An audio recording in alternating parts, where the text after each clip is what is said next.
Hello students, now we are continuing the topic. Next point is transmitted. जब light रे किसी object में से पास होती है तो उसी फिनोमिना को हम ट्रांसपेरेंट कहते हैं और उसके कारण कोई ऑब्जेक्ट हमें क्लियर दिखाई देता है। एग्जाम्पल के लिए जैसे ये लाइट अगर हमारी प्लास्टिक की ये पॉलिथीन होती है जो कवर्स होते हैं कॉपी पे चढ़ाते हैं हम, उसमें से लाइट रेस आपकी निकल जाती है। प्लेन ग्लास की शीट होती है, लाइट रे उसमें से निकल जाती है। वाटर है, लाइट रे उसमें से निकल जाती है। तो ये सारी चीजें हमें ट्रांसपेरेंट दिखाई देती है। एग्जाम्पल हमने इसमें लिखा है ऑर्डिनरी ग्लास। नेक्स्ट है रिफ्लेक्टेड। रिफ्लेक्टेड का मतलब है लाइट रे किसी सरफेस पे पड़ेगी और उसे बाउंस बैक होकर आएगी, जिसके कारण वो चीज हमें कैसी दिखाई देगी, शाइनी दिखाई देगी। आपके सारे मेटल्स हैं रिफ्लेक्शन करते हैं, चमकीले दिखाई देते हैं धूप में। और सबसे बेस्ट जो रिफ्लेक्टर आता है वो आपका सिल्वर मिरर आता है, उसमें सिल्वर मेटल की पॉलिश कर दी जाती है। नेक्स्ट टॉपिक लेते हैं reflection of light. Reflection of light क्या है? लाइट रे किसी सरफेस पर आएगी और सरफेस पे टकराकर वो वापस चली जाएगी, उसी फिनोमिना को हम रिफ्लेक्शन ऑफ लाइट कहते हैं। The process of sending back the light रे which fall on the surface of an object is called reflection of light. अब रिफ्लेक्शन ऑफ लाइट में कुछ टर्म्स हम यूज करते हैं और वो टर्म्स इंपॉर्टेंट है। जैसे सबसे पहले इंसिडेंट रे, इंसिडेंट रे को हम ओ से इंडिकेट करते हैं। नेक्स्ट है पॉइंट ऑफ इंसिडेंस ओ, इसको हम ओ से इंडिकेट करते हैं। अब इनको समझाने के लिए now this is a we make a diagram. This is a plane surface, any plane surface. We take a plane mirror also.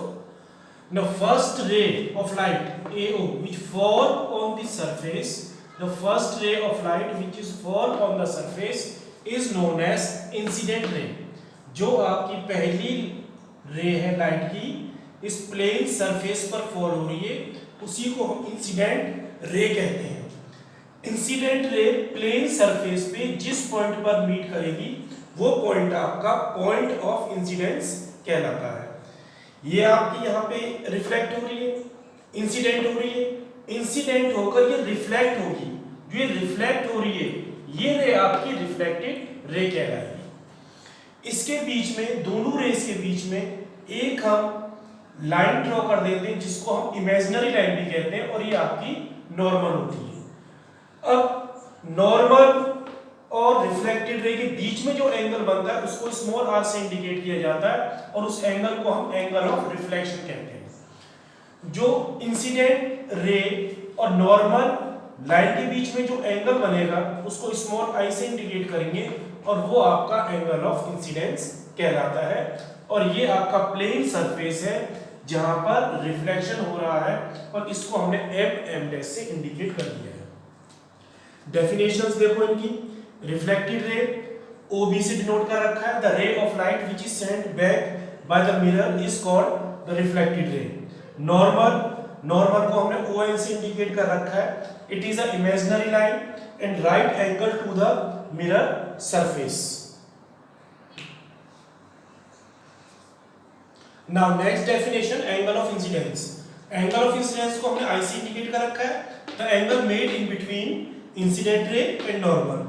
Next one is angle of reflection, इसको स्मॉल आर से indicate कर रखा है, ये आपका the angle made in between reflected ray and normal. ये हमारी इसके रिलेटेड कुछ हमारी टर्म्स हो गई हैं कि हम टर्म्स को इनमें क्या कहते हैं। Now we are taking the laws of reflection. Reflection के हमारे दो लॉ हैं। इस लॉ को समझने के लिए, रिफ्लेक्शन के लॉ को समझने हमने डायग्राम दोबारा से बनाया है, वही सेम चीज जो भी पहले हमने डिस्कस किया था। रिफ्लेक्शन के आपके टू लॉस होते हैं। First law, incident ray, reflected ray और normal, all three are lie on the same surface and same point of incidence is called first law of reflection. Incident ray, reflected ray and the normal all lie in the same plane and same point of incidence. Same point of incidence, इसी को हम reflection का first law कहते हैं। Second law, angle of reflection is always equal to the angle of incidence. इसका मतलब कि अगर हमारा इंसिडेंस का एंगल 30 डिग्री का है तो एंगल ऑफ रिफ्लेक्शन भी 30 डिग्री का ही होगा। अगर ये हमारा 40 डिग्री का है तो एंगल आर भी हमारा 40 डिग्री का होगा। एक बार बोर्ड में क्वेश्चन आया था, what is the angle of reflection when incident ray lie on the normal, मतलब कि एंगल रिफ्लेक्शन का एंगल कितना होगा जब इंसिडेंट रे नॉर्मल पे लाई कर दे। तो क्या आंसर है, हम जब इसको इंसिडेंट रे को नॉर्मल पर लेकर आ जाएंगे तो इसका बीच का एंगल क्या है, ये डिक्रीज हो रहा है। डिक्रीज का मतलब ये घटता चले जाएगा और घट गया तो इस पर दोनों पैरेलल आएंगे, पैरेलल आने पे तो इंसिडेंट का और नॉर्मल के बीच में जो एंगल फॉर्मेशन हो रही है वो 0 डिग्री का हो रही है। कितना हो रहा है वो 0 डिग्री का। जब आई हमारा 0 का है तो नेचुरली आर हमारा कितने का होगा, वो भी 0 होगा। तो ये हमारा सेकंड लॉ को फॉलो करता है। नेक्स्ट टॉपिक हम ले रहे हैं characteristics properties of image formed by plane mirror. जो प्लेन मिरर में इमेज फॉर्म होती है उनकी प्रॉपर्टीज क्या होती है। सबसे जो पहली प्रॉपर्टी है, प्लेन मिरर में हमेशा इमेज वर्चुअल एंड इरेक्ट बनती है। वर्चुअल इरेक्ट का मतलब हम प्लेन मिरर के सामने खड़े हैं और जब तक हम प्लेन मिरर के सामने खड़े रहेंगे इमेज हमारी जब तक ही रहेगी, उसके बाद हटने पर वो इमेज हमारी वहां से हट जाती है और इमेज हमारी सीधी है। हम सीधे खड़े तो सीधी बनेगी इमेज प्लेन मिरर में, उल्टी खड़े हैं तो उल्टी इमेज बनेगी। नेक्स्ट है image is same size as the object. जितना बड़ा ऑब्जेक्ट है उतनी बड़ी ही इमेज बनेगी प्लेन मिरर में। अगर ऑब्जेक्ट छोटा है तो छोटी इमेज बनेगी, बड़ा ऑब्जेक्ट है तो बड़ी इमेज बनेगी। नेक्स्ट है हम प्लेन मिरर के सामने खड़े होते हैं, अगर हम उसके सामने चलकर आते हैं तो ऐसा लगता है इमेज मिरर के अंदर जो बनी हुई है वो हमारी तरफ आ रही है, और हम पीछे हटते हैं तो ऐसा लगता है जैसे इमेज उसमें से पीछे हट के आ रही है। तो इसका मतलब ये है कि प्लेन मिरर के अंदर जो इमेज का डिस्टेंस है वो डिस्टेंस सेम है जितना डिस्टेंस ऑब्जेक्ट का। एग्जांपल के लिए जैसे ये मिरर है और यहां पर ऑब्जेक्ट है कोई, इस ऑब्जेक्ट का डिस्टेंस प्लेन मिरर से ये 2 मीटर है, तो इमेज जो फॉर्मेशन इसके अंदर हो रही है उसका भी डिस्टेंस आपका 2 मीटर ही होगा। कितना होगा इसका, उसका डिस्टेंस आपका यहां से यहां तक का 2 मीटर इमेज फॉर्मेशन का। अगर हम पूछे what is the distance of image formed in a plane mirror from the object, what is the distance image formed by plane mirror from the object, मतलब कि इमेज प्लेन मिरर में जो image बन रही है उसका डिस्टेंस ऑब्जेक्ट से कितना दूर होगा।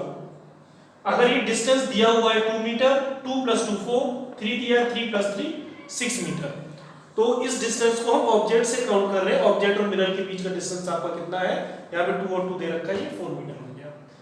नेक्स्ट है image is found by plane mirror laterally inverted. अब ये लैटरली इन्वर्टेड क्या है शब्द, लैटरली इन्वर्टेड का मतलब क्या है कि हम जैसे प्लेन मिरर के सामने खड़े रहते हैं तो हमें अपना राइट साइड लेफ्ट दिखाई देता है और लेफ्ट साइड हमें राइट दिखाई देता है। तो इस फिनोमिना को हम लैटरली इन्वर्जन कहते हैं। When we stand in front of the plane mirror, our right side seem to be left and left side is seem to be right। मतलब राइट मिरर में, मिरर के अंदर राइट साइड लेफ्ट दिखाई देना और left side right दिखाई देना, इसी फिनोमिना को हम लैटरली इन्वर्जन कहते हैं। इसी वजह से जो एम्बुलेंस होती है उस पर उल्टे अक्षरों पर रेड कलर से एम्बुलेंस लिखा रहता है। इस साइड के जो मिरर होते हैं वो उसको सही सीधा पढ़ लेते हैं, उसी फिनोमिना को हम लैटरल इन्वर्जन कहते हैं। Uses of plane mirror, plane mirror के मोस्टली आप लोग यूज जानते हो। हम घर में हमारे ड्रेसिंग रूम में लगे होते हैं, बाथरूम्स में लगे होते हैं, हमें खुद को देखने के लिए प्लेन मिरर यूज होता है। It is used to see ourselves. Next है ये आपकी बहुत सी दुकानों में लगा रहता है, वो दुकानों से ऐसा लगता है दुकान कितनी बड़ी है, प्लेन मिरर को हम फिट कर देते हैं तो दुकान छोटी सी है तो उसका काफी व्यू हमें काफी बड़ा दिखाई देता है प्लेन मिरर की वजह से, और ऐसा लगता है शॉप काफी बड़ी दुकान है। प्लेन मिरर फिटेड ये ब्लाइंड टर्म्स में लगे रहते हैं हिली एरिया में मोस्टली, जहां पर एक्सीडेंट ना हो, एक्सीडेंट को बचा सके, ऐसे टर्म्स पे हम प्लेन मिरर को लगा देते हैं।